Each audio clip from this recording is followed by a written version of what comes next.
ಅಬು ನ್ಯೂಸ್ಗೆ ಸ್ವಾಗತ. ನಾನು ಜಹೀರ್. ನಮ್ಮ ನಡೆ ಸತ್ಯದ ಕಡೆ. ಸಿಂದಗಿ ನಗರದಲ್ಲಿ ನಿರ್ಮಾಣವಾಗುತ್ತಿರುವ ಮಿನಿ ವಿಧಾನಸೌಧದ 2ನೇ ಹಂತದ ಕಾಮಗಾರಿಗೆ ಲೋಕೋಪಯೋಗಿ ಇಲಾಖೆಯಿಂದ ಮಂಜೂರಾದ ಸುಮಾರು 5 ಕೋಟಿ ರೂಪಾಯಿ ಹಾಗೂ ಮಿನಿ ವಿಧಾನಸೌಧದ ಸುತ್ತ ಕಾಂಪೌಂಡ್ ನಿರ್ಮಾಣಕ್ಕಾಗಿ ಪೌರಾಡಳಿತ ಇಲಾಖೆಯಿಂದ ಮಂಜೂರಾದ ಸುಮಾರು 1 ಕೋಟಿ ರೂಪಾಯಿ ಮೊತ್ತದ ಕಾಮಗಾರಿಗೆ ಭೂಮಿ ಪೂಜೆ ಮಾಡುವ ಮೂಲಕ ಶಾಸಕ ಅಶೋಕ್ ಮನಗೂಳಿ ಚಾಲನೆ ನೀಡಿ ಮಾತನಾಡಿದರು. ಈ ಸಂದರ್ಭದಲ್ಲಿ ಪುರಸಭೆ ಅಧ್ಯಕ್ಷ ಡಾಕ್ಟರ್ ಶಾಂತವೀರ್ ಮನಗೂಳಿ, ಸಿಂದಗಿ ತಹಶೀಲ್ದಾರ್ ಕರೆಪ್ಪ ಬೆಳ್ಳಿ, ಕೆಡಿಪಿ ಜಿಲ್ಲಾ ಸದಸ್ಯರು ನೂರ್ ಅಹಮದ್ ಅತ್ತಾರ್, ಬ್ಲಾಕ್ ಕಾಂಗ್ರೆಸ್ ಅಧ್ಯಕ್ಷ ಸುರೇಶ್ ಪೂಜಾರಿ, ಎಪಿಎಂಸಿ ಅಧ್ಯಕ್ಷ ಕಲ್ಲಪ್ಪ ಬಿಸ್ನಾಳ್, ಗ್ಯಾರಂಟಿ ಯೋಜನೆಯ ಸದಸ್ಯರು ಸೇರಿದಂತೆ ವಿವಿಧ ಇಲಾಖೆಯ ನೇಮಕಗೊಂಡ ನಾಮನಿರ್ದೇಶನ ಸದಸ್ಯರು, ಮಹಿಳಾ ಮುಖಂಡರು, ಕಾರ್ಯಕರ್ತರು, ಪದಾಧಿಕಾರಿಗಳು ಸೇರಿದಂತೆ ಇನ್ನಿತರರು ಉಪಸ್ಥಿತರಿದ್ದರು.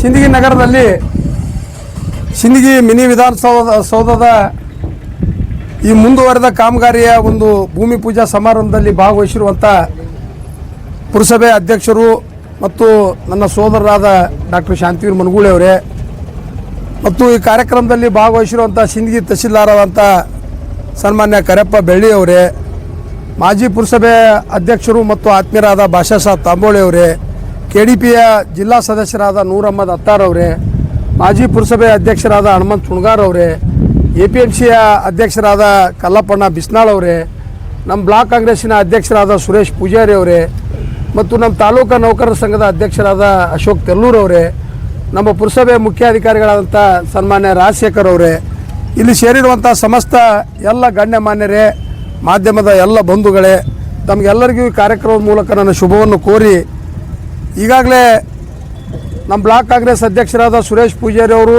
ಡಾಕ್ಟರ್ ಶಾಂತವೀರ್ ಮನಗೂಳಿ ಅವರು ಈ ಕಾರ್ಯಕ್ರಮದ ಕುರಿತು ತಮ್ಮ 4 ವಿಚಾರಗಳನ್ನು ಈ ಸಂದರ್ಭದಲ್ಲಿ ವ್ಯಕ್ತ ಮಾಡ್ಯಾರ. ಹಿಂದೆ ನಮ್ಮ ತಂದೆಯವರಾದ ದಿವಂಗತ MC ಮನಗೂಳಿ ಅವರು ಸಮ್ಮಿಶ್ರ ಸರ್ಕಾರದ ಅವಧಿಯಲ್ಲಿ ಈ ಒಂದು ನೂತನ ಮಿನಿ ವಿಧಾನಸೌಧಕ್ಕೆ 9,75,00,000 ರೂಪಾಯಿ ಮಂಜೂರು ಮಾಡಿಸಿ ಆ ಕಾಮಗಾರಿಯನ್ನು ಪ್ರಾರಂಭ ಮಾಡಿಸಿದ್ರು. ತದನಂತರ ಇವತ್ತು ಸರ್ಕಾರಗಳು ಬದಲಾವಣೆ ಆಗಿದ್ದರಿಂದ ಈ ಕಾಮಗಾರಿ ಇವತ್ತು ಪೂರ್ಣಗೊಳ್ಳಲಿಲ್ಲ. ತದನಂತರ ಸಿಂದಗಿ ಮತಕ್ಷೇತ್ರದ ಮಹಾಜನತೆ ಆಶೀರ್ವಾದ ಫಲವಾಗಿ ನನಗೆ ಈ ಭಾಗದ ಶಾಸಕನಾಗಿ ಆಯ್ಕೆಯಾಗಿ ಬಂದ ಮೇಲೆ ಈ ಒಂದು ಮಿನಿ ವಿಧಾನಸೌಧ ನೆನಗುದಿಗೆ ಬಿದ್ದಂಥ ಈ ಕಾಮಗಾರಿಯನ್ನು ಪರಿಪೂರ್ಣವಾಗಿ ಮುಗಿಸ್ಬೇಕು, ಜನರಿಗೆ ಇದು ಲೋಕಾರ್ಪಣೆಗೊಳಿಸಬೇಕು ಅನ್ನೋ ನಿಟ್ಟಿನಲ್ಲಿ ಸನ್ಮಾನ್ಯ ನಮ್ಮ ಕಂದಾಯ ಸಚಿವರಾದ ಕೃಷ್ಣ ಬೈರೇಗೌಡರಿಗೆ, ಅದ್ರ ಜೊತೆಗೆ ನಮ್ಮ ಪೌರಾಡಳಿತ ಸಚಿವರಾದ ಸನ್ಮಾನ್ಯ ರಹೀಂ ಖಾನ್ ಅವರಿಗೆ ನಮಗೆ ವಿಶೇಷವಾದ ಅನುದಾನ ಕೊಡಬೇಕು, ಈ ಕಾಮಗಾರಿ ಅಪೂರ್ಣಗೊಂಡೈತಿ ಅನ್ನುವ ಒಂದು ಮನವಿ ಕೊಟ್ಟಾಗ ಭಾಳ ಅವರು ಒಳ್ಳೆಯ ರೀತಿಯಿಂದ ಸ್ಪಂದನೆ ಮಾಡಿ ಸನ್ಮಾನ್ಯ ಕಂದಾಯ ಸಚಿವರು ಮತ್ತು ರಹೀಂ ಖಾನ್ ಅವರು ಒಟ್ಟಾರೆಯಾಗಿ 6 ಕೋಟಿ ರೂಪಾಯಿ ಇವತ್ತು ಈ ಒಂದು ಮುಂದುವರೆದ ಕಾಮಗಾರಿಗೆ ಮಂಜೂರು ಮಾಡಿಸಿದ್ದಾರೆ. ನಿಮ್ಮೆಲ್ಲರ ಪರವಾಗಿ ಅವರಿಗೆ ಅಭಿನಂದನೆಗಳನ್ನು ಹೇಳಕ್ಕೆ ಬಯಸ್ತಾ ಇದ್ದೀನಿ.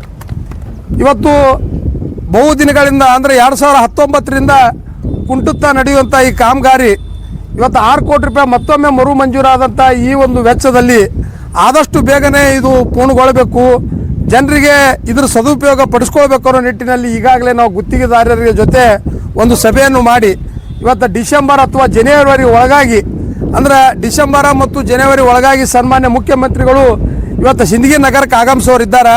ಅವರ ಅಮೃತ ಹಸ್ತದಿಂದ ಈ ಮಿನಿ ವಿಧಾನಸೌಧ ಉದ್ಘಾಟನೆ ಮಾಡಬೇಕು ಅನ್ನೋದು ನಮ್ಮದೊಂದು ಇಚ್ಛೆ. ಆ ನಿಟ್ಟಿನಲ್ಲಿ ಇವತ್ತು ಸಿಂದಗಿ ನಗರದ ಬಹುತೇಕ ಕಾಮಗಾರಿಗಳು ಇವತ್ತು ನಮ್ಮ ಸರ್ಕಾರ ಇವತ್ತು 5 ಗ್ಯಾರಂಟಿಗಳನ್ನು ಕೊಡೋದ್ರ ಜೊತೆಗೆ ಸಿಂದಗಿ ಮತಕ್ಷೇತ್ರಕ್ಕೆ ಸಾವಿರಾರು ಕೋಟಿ ರೂಪಾಯಿ ಇವತ್ತು ವಿಶೇಷ ಅನುದಾನವನ್ನು ಕೊಡಮಾಡೋ ಮೂಲಕ ಅಭಿವೃದ್ಧಿ ಪಥದತ್ತ ನಮ್ಮ ಸಿಂದಗಿ ಮತಕ್ಷೇತ್ರ ಸಾಗ್ತಾ ಇದೆ ಅಂತ ಹೇಳಿ ಭಾಳ ಹೆಮ್ಮೆಯಿಂದ ಈ ಸಂದರ್ಭದಲ್ಲಿ ಹೇಳಕ್ಕೆ ಬಯಸ್ತಾ ಇದ್ದೀನಿ. ಇವತ್ತು ಗಾಂಧಿ ಸರ್ಕಲ್ನಿಂದ ನಮ್ಮ ಕುತುಬುನ್ ಧಾಬಾ, ಡಾಲ್ಫಿನ್ ಧಾಬಾದವರಿಗೆ ದ್ವಿಪಥದ ರಸ್ತೆ ಸಹಿತ ಮಂಜೂರಾಗೈತಿ. ಇನ್ನು ಕೇವಲ ಒಂದೇ ಒಂದು ವಾರದಲ್ಲಿ 5 ಕೋಟಿ ರೂಪಾಯಿ ವೆಚ್ಚದ ಆ ರಸ್ತೆ ಸಹಿತ ನಿಮ್ಮೆಲ್ಲರ ಸಮ್ಮುಖದಲ್ಲಿ ಭೂಮಿ ಪೂಜೆ ಮಾಡ್ತೀವಿ. ಅದ್ರ ಜೊತೆಗೆ 28 ಕೋಟಿ ರೂಪಾಯಿ ಅಂದಾಜು ವೆಚ್ಚದ ಮೆಗಾ ಮಾರ್ಕೆಟ್ ಸಹಿತ ಮಂಜೂರಾಗ್ಯದ. ಮೊದಲೇ ಹಂತವಾಗಿ 5 ಕೋಟಿ ರೂಪಾಯಿ ಮಂಜೂರು ಮಾಡ್ಯಾರ. ಈಗಾಗಲೇ ಅದು ಭೂಮಿ ಸ್ವಚ್ಛಗೊಳಿಸುವಂಥ ಕಾರ್ಯ ನಡೆದ ನಮ್ಮ ಪುರಸಭೆ ವತಿಯಿಂದ ಅದೂ ಸಹಿತ ಮುಂದಿನ ವಾರ ಮೆಗಾ ಮಾರ್ಕೆಟ್ ಸಹಿತ ಇವತ್ತು ಭೂಮಿ ಪೂಜೆ ಸಮಾರಂಭವನ್ನು ನೆರವೇರಿಸ್ತಾ ಇದ್ದೀವಿ. ಅದರಲ್ಲಿ ಇವತ್ತು ಸಿಂದಗಿ ನಗರದ ಅಭಿವೃದ್ಧಿ ಕಾಮಗಾರಿಗಳ ಸಂಬಂಧ ಸಿಂದಗಿ ಪಟ್ಟಣವನ್ನು ಅತ್ಯಂತ ಇಡೀ ಬಿಜಾಪುರ ಜಿಲ್ಲೆಯಲ್ಲೇ ಒಂದು ಸುಂದರವಾದ ಪಟ್ಟಣವನ್ನು ಮಾಡಬೇಕು ಅನ್ನೋ ಒಂದು ಇಚ್ಛಾಶಕ್ತಿಯನ್ನು ಹೊಂದಿಕೊಳ್ಳೋದ್ರ ಜೊತೆಗೆ ಪುರಸಭೆ ಎಲ್ಲ ಅಧ್ಯಕ್ಷರು ಸದಸ್ಯರ ಸಹಕಾರದೊಂದಿಗೆ ನಿಮ್ಮೆಲ್ಲರ ಮಾರ್ಗದರ್ಶನ, ನಿಮ್ಮೆಲ್ಲರ ಸಲಹೆ ಸೂಚನೆ ಮೇರೆಗೆ ಸಿಂದಗಿ ನಗರದ ಅಭಿವೃದ್ಧಿಗೋಸ್ಕರ ನಾವೆಲ್ಲರೂ ಅತ್ಯಂತ ಪ್ರಾಮಾಣಿಕವಾಗಿ ಅಷ್ಟೇ ಇವತ್ತು ದಕ್ಷತೆಯಿಂದ ಕೆಲಸ ಮಾಡ್ತೀವಿ ಅಂತೇಳಿ ತಮ್ಮಲ್ಲಿ ಕಳ್ಕಳಿ ವಿನಂತಿ ಮಾಡಿಕೊಂಡು ಈ ಕಾಮಗಾರಿಗೆ ಇವತ್ತು ಕಂದಾಯ ನಮ್ಮ ಲೋಕೋಪಯೋಗಿ ಸಚಿವರು 5 ಕೋಟಿ ರೂಪಾಯಿ ಇವತ್ತು ಅನುದಾನ ಕೊಟ್ಟಾರ. ಅದ್ರ ಜೊತೆಗೆ ಪೌರಾಡಳಿತ ಸಚಿವರಾದ ಸನ್ಮಾನ್ಯ ರಹೀಮ್ ಖಾನ್ ಅವರು 1 ಕೋಟಿ ರೂಪಾಯಿ ಅನುದಾನ ಕೊಟ್ಟಾರ. ಈ ಎರಡೂ ಕಾಮಗಾರಿಗಳು ಆದಷ್ಟು ಬೇಗನೆ ಪರಿಪೂರ್ಣಗೊಳ್ಳಿ ಜನರಿಗೆ ಇದ್ರ ಸೇವೆ ಮುಟ್ಲಿ ಅಂತೇಳಿ ಸಂದರ್ಭದಲ್ಲಿ ಹಾರೈಸಿ ಈ ಒಂದು ಭೂಮಿ ಪೂಜಾ ಸಮಾರಂಭದಲ್ಲಿ ಭಾಗವಹಿಸಿರುವಂಥ ಎಲ್ಲ ಗಣ್ಯಮಾನ್ಯರಿಗೆ ಮತ್ತು ವೇದಿಕೆ ಮೇಲೆ ಕೂತಂಥ ಎಲ್ಲ ಮುಖಂಡರಿಗೆ ಮಾಧ್ಯಮದ ಎಲ್ಲ ಬಂಧುಗಳಿಗೆ ಮತ್ತೊಮ್ಮೆ ವಂದಿಸಿ ನಾನು 2 ಮಾತು ಮುಗಿಸ್ತೀನಿ. ಜೈ ಹಿಂದ್, ಜೈ ಕರ್ನಾಟಕ.